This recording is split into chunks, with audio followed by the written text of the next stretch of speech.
Queen of Cups coming up here as your underlying energy. She always comes from a heart place. And I say this to you guys all the time. You guys rule the heart. That's Leo, right? Living from the heart. This is about, she's not going to just offer her cup to anyone. She's looking at, is this person worthy of this situation, worthy of my love, worthy of my attention, worthy of what I bring to it? And she's very loving. So it's totally going by what you love. What is your heart telling you to go for? Some of you might be dealing with the water sign. We have double water energy coming up here. Pisces, Cancer, Scorpio. But remember, the signs don't own the cards. They just lend the energies to it. And remember, even if it's a knight, king, queen, it doesn't matter. We all have masculine and feminine energies within us. There is a sense of vulnerability here. I'm going to say that to you. A sense of vulnerability. Now, whether that's because if this is a love reading, like romantic love, friends with someone, family relationships, colleagues, work, whatever it is, it feels like something has caught your attention, your heart's attention. And it's now going for that. But you can't help but think, but what the hell happened last time? And I've talked about this before.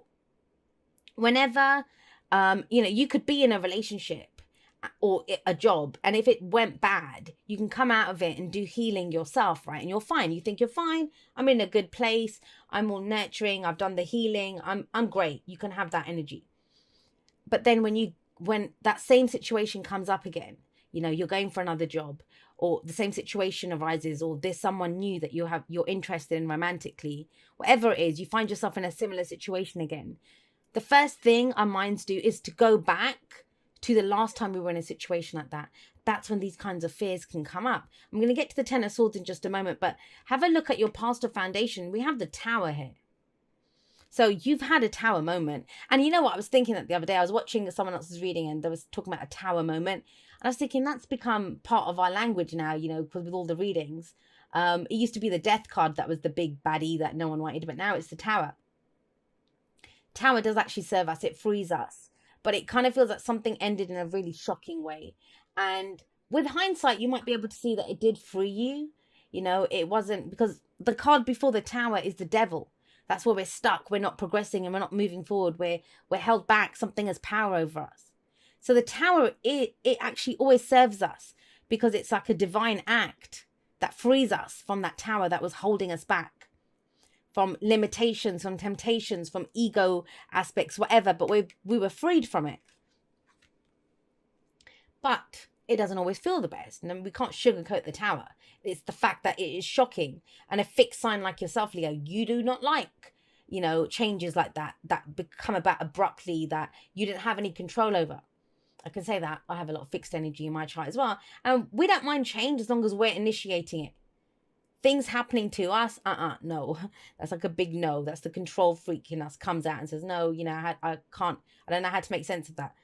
Now, what happened out of this, and which is with the Queen of Cups here, this is why this sense of vulnerability is coming in, is we have the Ten of Swords at the heart of the reading, at the focus of the reading. Now, this could have been last week, last month, last year. It doesn't matter, right? It's just the foundation of where we're going.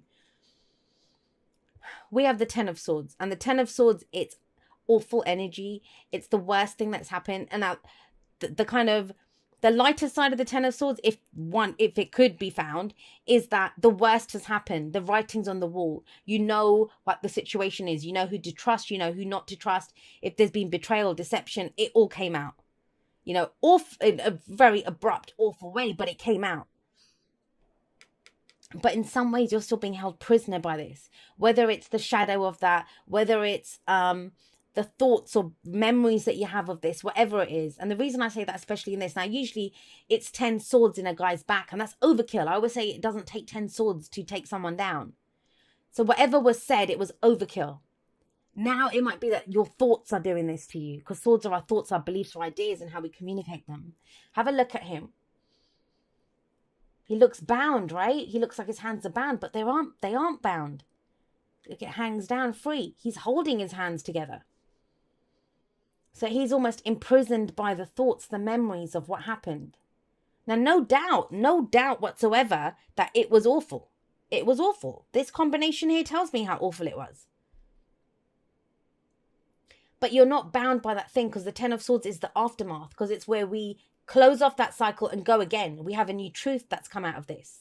The Ace of Swords begins again, right? From the 10. But he's still bound there. He could move his hands to the front, but he doesn't. He has his head lowered as if he's lost in the memory of what happened back then. This. And that's got to be uncomfortable, make you feel vulnerable when your heart's on the line, which it is here. You found something new that's caught your heart's attention. Some of you, it might be that you're ready to go back in. You're ready to go pursue something that you love, someone that you love, even if it's just an abstract thing at the moment. You don't have a specific person or a job or a whatever going on. You don't actually know how to specify it, because you've been coming out of this. Whatever this was, you've been struggling out of it, and you've done that. You've done that now. How do I know that? Because we have the Six of Wands coming up here. This is recognition for the work that you've put in. Now, if we're going to be literal, let's have a look at some mundane meanings here. The Tower can represent our home. Maybe we got evicted. Maybe we lost our jobs. Something happened here. Devastating. It was devastating to you at the time. But you got back up. That's what the Wand's about. It's pride. It's taking pride in what you've done. It's holding your head up high and saying, look at me. As we have this victory wreath here around him, right? And he's up there and he's saying, look at me. He's the returning hero. You know, I don't know what mission he's been on. He's done it. And he's coming back and saying, I succeeded. And he gets the recognition for what he's done. And I kind of feel that. This is the week where some of you are going to have to acknowledge that, you know, whatever this energy was, it could have gone on forever, you know, for ages. It's past now. You've done a lot of that work, self-work, I don't know, patching up your home, putting in the hours at work, whatever it is that you've been doing. Recognize it. At least you recognize it. Forget if anyone else does. Well, somebody else might, you know. It's a general reading, so the energies can go both ways.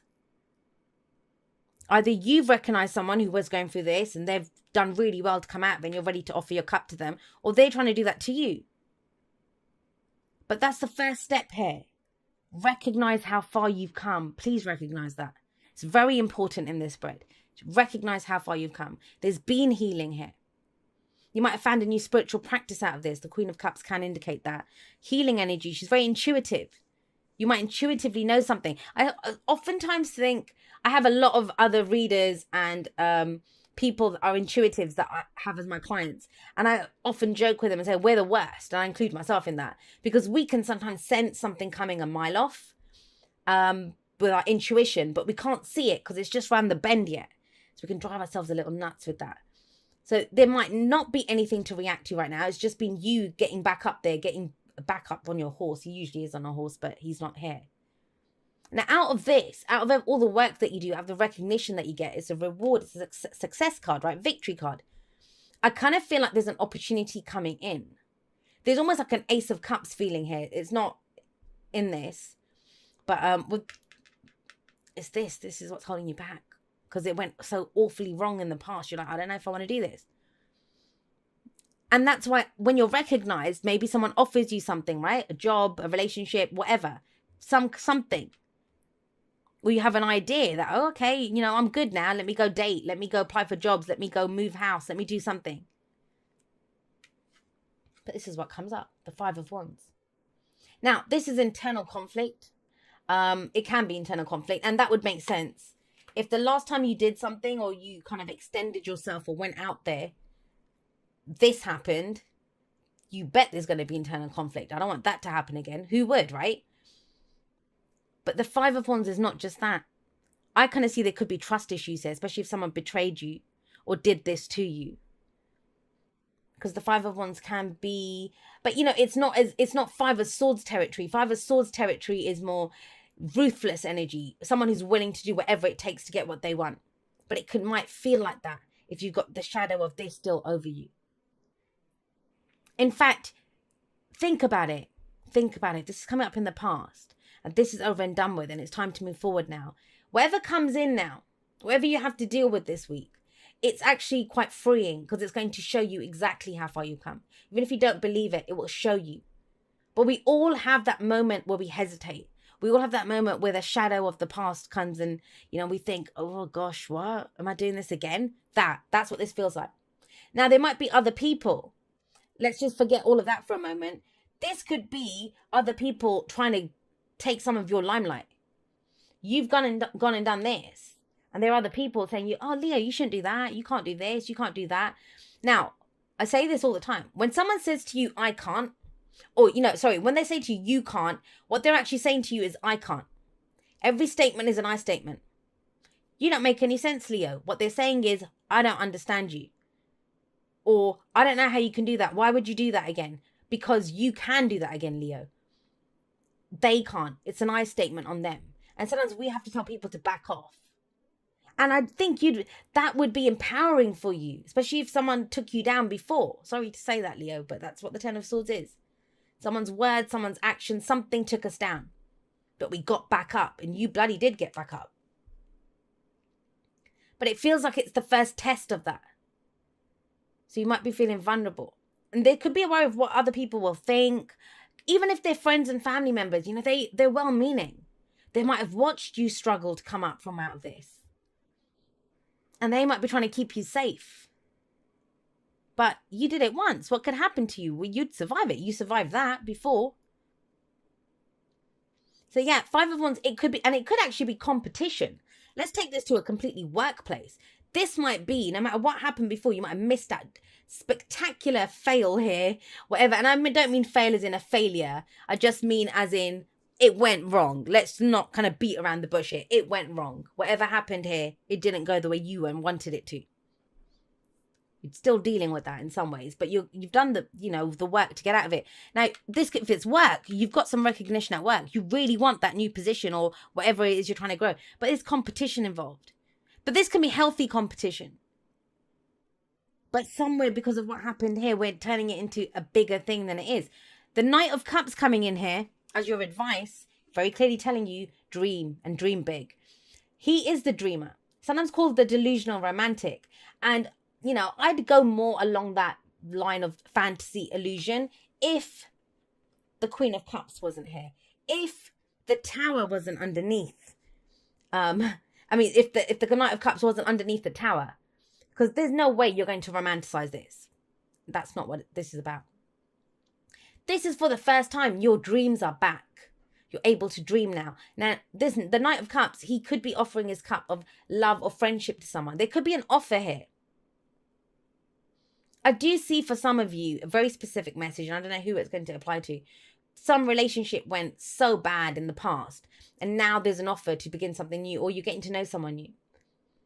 There's romance here. There's something new coming in, but it's the shadow of the past. It's just the shadow there, guys. You can fight that, especially if there's internal conflict. Because with the Queen and the Knight of Cups coming up, bookending this is all about your heart. Focus on how you feel. And don't be afraid to dream. I think a lot of us become jaded, especially with this kind of energy. We become jaded. We become cynical.